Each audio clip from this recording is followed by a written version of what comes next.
যাব আর হাতির সাথে ফটো তুলবো না, সেটা আবার হয় নাকি? থাইল্যান্ডের সাথে হাতির একটা গভীর সম্পর্ক রয়েছে। চলুন আজ তাহলে একটু সেটারই গল্প হয়ে যাক। সংক্ষেপে বলতে গেলে হাতি থাইল্যান্ডের মানুষের কাছে শুধু একটি পশু নয়, এটি তাদের গৌরবময় ইতিহাস, সংস্কৃতি ও আত্মমর্যাদার প্রতীক। সেই জন্য হাতিকে থাইল্যান্ডের ন্যাশনাল সিম্বলও মনে করা হয়। এমনকি থাইল্যান্ডের ন্যাশনাল এলিফ্যান্ট ডেও পালন করা হয়, যেটা থাইল্যান্ডে চ্যাং থাই ডে নামে পরিচিত। থাই ভাষাতে চ্যাং শব্দটির অর্থ হলো হাতি। থাইল্যান্ডে সাদা হাতি অত্যন্ত পবিত্র এবং সৌভাগ্যের প্রতীক হিসেবে মানা হয়। বৌদ্ধ ধর্মে হাতিকে একটি পবিত্র প্রাণী হিসেবে দেখা হয়।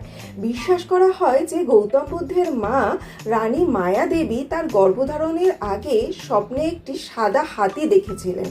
তাই হাতিকে জ্ঞান, শক্তি এবং সৌভাগ্যের প্রতীক মনে করা হয়।